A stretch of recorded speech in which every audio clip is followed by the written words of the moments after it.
Hello नमस्कार, जय हिंद, वंदे मातरम। आप देख रहे हैं जियो न्यूज और हम आपके लिए लेकर आए हैं देश दुनिया की, आपके राज्य शहर की सिलेक्टेड काम की फटाफट बड़ी खबरें। लेकिन उससे पहले यदि आपने हमारे चैनल को सब्सक्राइब नहीं किया है तो चैनल को सब्सक्राइब करके बेल नोटिफिकेशन ऑन करें और इस वीडियो को ज्यादा से ज्यादा लाइक और शेयर करें। बड़ी खबरें देखने से पहले आपके लिए आज का सवाल, भारत का राष्ट्रपिता किसे कहा जाता है? Option A Jawaharlal Nehru, option B Subhash Chandra Bose, option C Mahatma Gandhi और ऑप्शन डी भगत सिंह। इस सवाल का जवाब हमें कमेंट करें और आप किस राज्य और शहर की ज्यादा खबरें देखना चाहते हैं हमें कमेंट करके बताएं ताकि हम आपके राज्य शहर की ज्यादा खबरें दिखा सकें। चलिए अब देखते हैं आज की फटाफट बड़ी खबरें। 5 जनवरी से मिलेंगे गणतंत्र दिवस परेड 2026 के टिकट, कीमत 20 रुपए से 100 रुपए। पहली बार 2 कुबड़ वाले ऊंट समेत कई जानवर कर्तव्य पथ पर चलेंगे। खबर है कि रक्षा मंत्रालय ने कर्तव्य पथ पर 26 जनवरी को होने वाली परेड के लिए टिकटों की बिक्री का ऐलान कर दिया है। एक बयान के मुताबिक 77वें गणतंत्र दिवस की मुख्य परेड, बीटिंग रिट्रीट की फुल ड्रेस रिहर्सल और मुख्य बीटिंग रिट्रीट समारोह के टिकटों की बिक्री 5 जनवरी से शुरू होगी। बिक्री 14 जनवरी तक जारी रहेगी। टिकट रोज सुबह 9 बजे से तब तक खरीदे जा सकते हैं जब तक आवंटित कोटा खत्म नहीं हो जाता। टिकटों की कीमत 20 रुपए से 100 रुपए है। बीटिंग रिट्रीट की फुल ड्रेस रिहर्सल के लिए टिकट 20 रुपए में, जबकि बीटिंग रिट्रीट समारोह के लिए टिकटों की कीमत 100 रुपए है। टिकट आमंत्रण.mod.gov.in के द्वारा खरीदे जा सकते हैं। ईवी बैटरियों पर 21 अंकों का यूनिक नंबर लगेगा। क्वालिटी और असली लाइफ चेक करना आसान होगा। रिसाइकिल होने पर मिलेगा नया number. Ministry of road transport ने इलेक्ट्रिक व्हीकल की बैटरियों की पहचान और उनकी ट्रैकिंग के लिए एक नया सिस्टम तैयार किया है। सरकार ने प्रस्ताव दिया है कि देश में हर ईवी बैटरी का अपना एक यूनिक आइडेंटिफिकेशन नंबर होगा, जिसे बैटरी पैक आधार नंबर BPAN कहा जाता है। यह नंबर 21 अंकों का होगा, जिससे बैटरी के बनने से लेकर उसके खराब होने या फिर रिसाइकिल होने तक की पूरी जानकारी उसमें एक क्लिक में मिल जाएगी। मिनिस्ट्री की जारी की गई ड्राफ्ट गाइडलाइन के मुताबिक बैटरी बनाने वाली कंपनियों और इसे इंपोर्ट करने वालों के लिए यह अनिवार्य होगा कि वे हर बैटरी पैक को एक 21 कैरेक्टर का BPAN असाइन करें। लोन शर्त और FD जैसा झांसा देकर फंसा रहे एजेंट, इंश्योरेंस कंपनियों के खिलाफ 1,20,000 शिकायतें। मिस सेलिंग का हिस्सा 22.14% हुआ। Insurance regulatory and development authority of India IRDAI ने अपनी एनुअल रिपोर्ट 2024-25 में बीमा क्षेत्र में पॉलिसी मिस सेलिंग पर चिंता जताई है। रेगुलेटर ने कंपनियों को निर्देश दिया है कि वे कारण की पहचान के लिए रूट कॉज एनालिसिस करें। मिस सेलिंग का मतलब ये होता है कि ग्राहकों को बिना पूरी जानकारी दिए नियम शर्तों को छुपाकर या फिर उनकी जरूरत के उलट गलत पॉलिसी बेचना। रिपोर्ट के मुताबिक वित्त मंत्रालय ने भी बैंकों और बीमा कंपनियों को चेतावनी दी है कि वे ग्राहकों को गलत पॉलिसी ना बेचें। सऊदी से ज्यादा तेल फिर भी दाने ताने को मोहताज वेनेजुएला कभी दुनिया का चौथा अमीर देश था। शॉपिंग के लिए लोग मियामी जाते थे। ये कहानी एक ऐसे देश की है जिसके पास सऊदी अरब से भी ज्यादा तेल है, लेकिन पिछले 1 दशक में उसने अपनी 80% GDP गंवा दी। कभी दुनिया के सबसे अमीर देशों में शामिल इस देश ने अपनी दौलत का एक ऐसा मिसमैनेजमेंट किया कि आज वहां के लोग देश छोड़ रहे हैं। बात हो रही है वेनेजुएला की, जिस पर 3 जनवरी को अमेरिका ने हमला कर दिया और राष्ट्रपति निकोलस मादुरो को गिरफ्तार कर लिया। हजारों किलोमीटर दूर दक्षिण अमेरिका में हो रही इस हलचल का असर भारत में आम आदमी पर भी पड़ सकता है। बांग्लादेश में हिंदू नेता के चुनाव लड़ने पर रोक, शेख हसीना की सीट से गोविंद का नामांकन खारिज। RSS से जुड़े बोले BNP की साजिश। बांग्लादेश में एक हिंदू नेता को चुनाव लड़ने से रोक दिया गया। बांग्लादेश में 12 फरवरी को चुनाव होने वाले हैं। गोविंद चंद्र प्रमाणिक ने संसदीय चुनाव के लिए गोपालगंज 3 सीट से पर्चा दाखिल किया था, लेकिन रिटर्निंग ऑफिसर ने उनका नामांकन वापस कर दिया। पूर्व PM शेख हसीना गोपालगंज 3 से सांसद थी। यहाँ पर 50% से ज्यादा हिंदू वोटर्स हैं। गोविंद निर्दलीय चुनाव लड़ना चाहते थे। वह पेशे से वकील हैं और बांग्लादेश जातीय हिंदू महाजोत BJHM नामक संगठन के महासचिव भी हैं। BJHM कुल 23 संगठनों का हिंदुत्ववादी गठबंधन है। BJHM राष्ट्रीय स्वयंसेवक संघ यानी RSS से जुड़ा हुआ है। चीन बोला अमेरिका मादुरो को तुरंत रिहा करे, राष्ट्रपति को अगवा करना गलत। उत्तर कोरिया भी वेनेजुएला के समर्थन में, कहा अमेरिका गुंडागर्दी कर रहा है। चीन ने अमेरिका से वेनेजुएला के राष्ट्रपति निकोलस मादुरो और उनकी पत्नी को तुरंत रिहा करने की मांग की है। दोनों इस समय अमेरिका की हिरासत में हैं। अमेरिकी सेना ने उन्हें वेनेजुएला की राजधानी काराकास से पकड़कर अमेरिका ले गई थी। चीनी विदेश मंत्रालय ने बयान जारी किया है, कहा है कि राष्ट्रपति को इस तरह से अपने देश ले जाना गलत है। इस मुद्दे पर हल बातचीत से होना चाहिए और इससे पहले भी चीन ने अमेरिका की कार्रवाई पर कड़ी प्रतिक्रिया दी थी। उत्तर कोरिया ने वेनेजुएला में अमेरिका की कार्रवाई को गुंडागर्दी बताया। उत्तर कोरियाई विदेश मंत्रालय का कहना है कि अमेरिका की इस तरह की कार्रवाई किसी भी देश की आज़ादी और संप्रभुता पर किया गया सबसे गंभीर हमला है। अमेरिका ने मादुरो के कुत्ते बिल्ली तक की जासूसी करवाई, राष्ट्रपति भवन की डमी बनाकर रिहर्सल करवाई, CIA एजेंट भेजे, मादुरो को पकड़ने की पूरी डिटेल सामने आई। बता दें कि अमेरिका की सेंट्रल इंटेलिजेंस एजेंसी CIA की एक सीक्रेट टीम वेनेजुएला में पहचान बदलकर दाखिल हुई थी। इस टीम में अनुभवी एजेंट शामिल थे। इनका मिशन था मादुरो की हर हरकत पर नजर रखना, इससे जुड़ी हुई हर छोटी बड़ी जानकारी जुटाना। वे बिना किसी की नजर में आए महीनों तक काराकास की गलियों में छिप रहे थे और वे मादुरो के रोजाना के रूटीन को ट्रैक करते, जैसे वे सुबह कहां जाते, क्या खाते, किससे मिलते, यहां तक कि उनके पालतू जानवरों की आदतें भी नोट की जाती। अमेरिका का एक करीबी इंसाइडर जो मादुरो के सर्कल में था, उसने ऑपरेशन के लिए कई खास टिप्स दिए।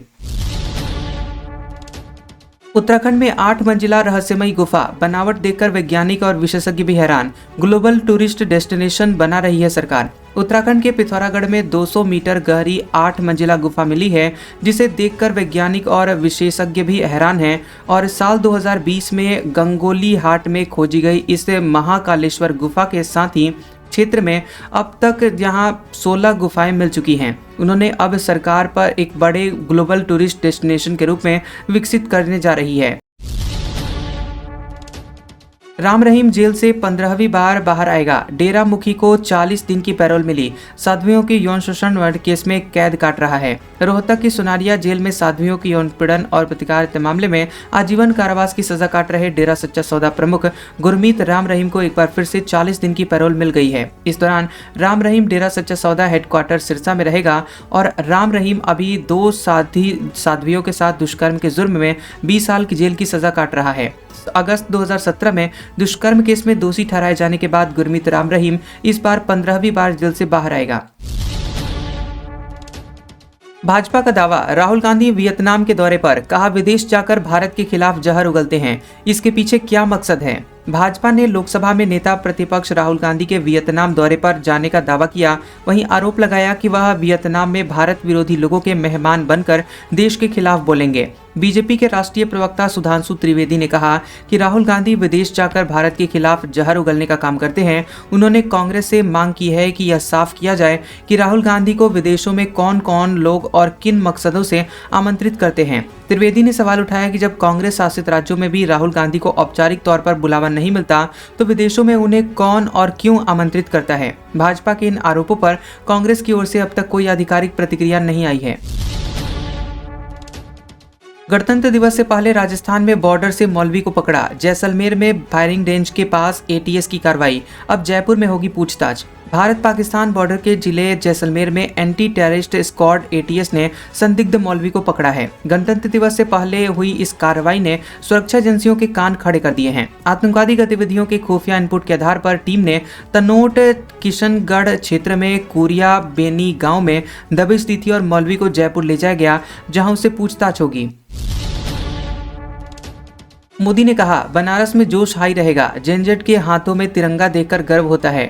वर्चुअली चैंपियनशिप का उद्घाटन किया। खबर है कि वाराणसी में 72वीं नेशनल वॉलीबॉल चैंपियनशिप का पीएम मोदी ने वर्चुअली उद्घाटन किया। इस दौरान उन्होंने प्लेयर्स को काशी की कहावत सुनाई और कहा कि हमारे बनारस में कहा जाता है, बनारस के जानने के चाहत हवे तो बनारस आवे के पड़ी, यानी बनारस को जानना है तो आपको बनारस आना पड़ेगा। आप अब बनारस आ गए हैं तो आप बनारस को जान पाएंगे। मोदी ने कहा कि देश के 28 राज्यों की टीमें यहाँ जुटी हैं। आप सभी एक भारत श्रेष्ठ भारत की बहुत सुंदर तस्वीर पेश कर रहे हैं। मुझे विश्वास है कि नेशनल वॉलीबॉल चैंपियनशिप में बनारस का जोश हाई रहेगा। हमें बहुत गर्व होता है जब जेनजेड को खेल के मैदान में तिरंगा फहराते देखते हैं। शिंदे बोले, ठाकरे बंधुओं का मराठी मानुस प्रेम नकली, दोनों की नजर BMC की तिजोरी पर। फडणवीस ने कहा, मुंबई का मेयर मराठी हिंदू ही होगा।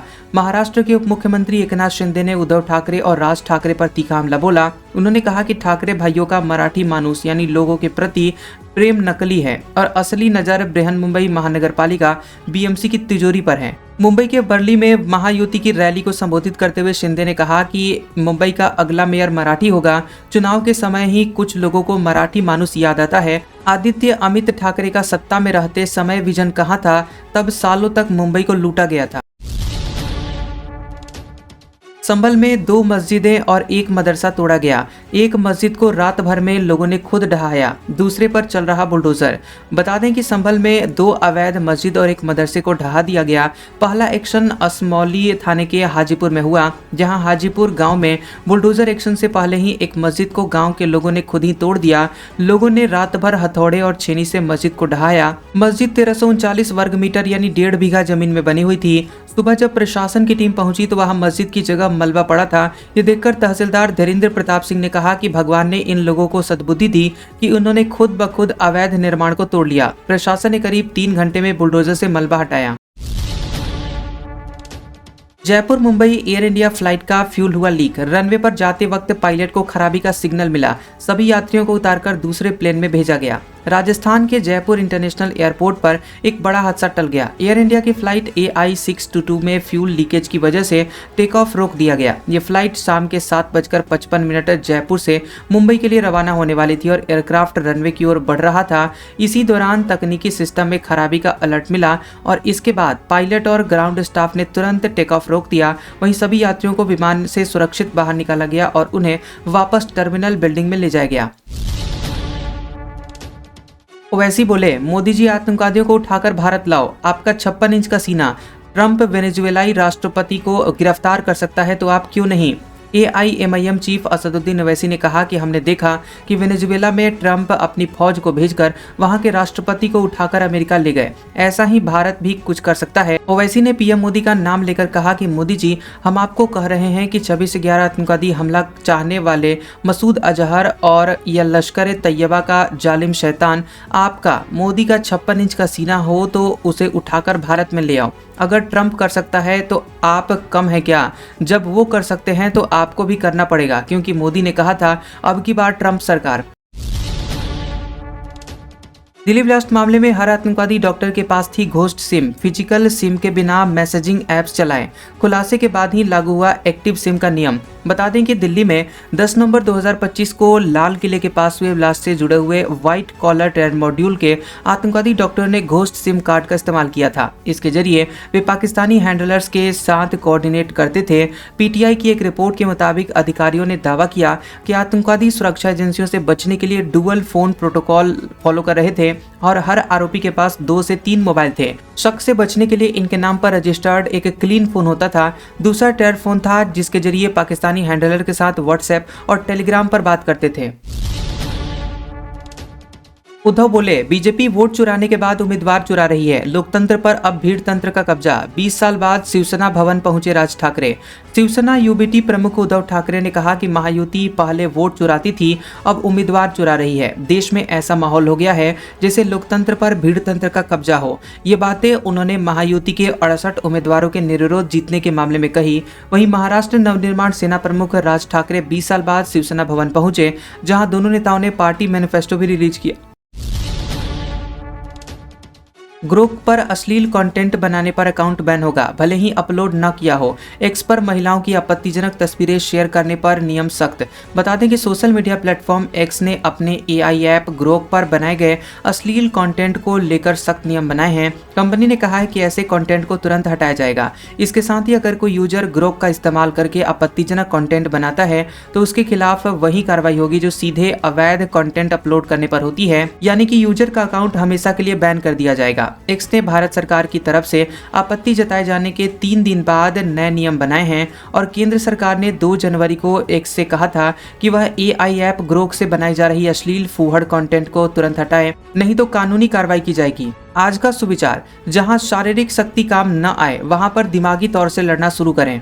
कैसा लगा ये वीडियो हमें कमेंट सेक्शन में जरूर बताएं। वीडियो पसंद आया हो तो वीडियो को लाइक और शेयर करें और ऐसी इंटरेस्टिंग वीडियोस देखने के लिए हमारे चैनल GOB न्यूज को सब्सक्राइब करें और बेल आइकॉन को दबाएं। और हमारे ओल्ड और लेटेस्ट वीडियोस देखने के लिए हमारे प्लेलिस्ट और कम्युनिटी टैब को जरूर चेक करें। तो मिलते हैं अगले वीडियो में, तब तक के लिए आपका शुक्रिया।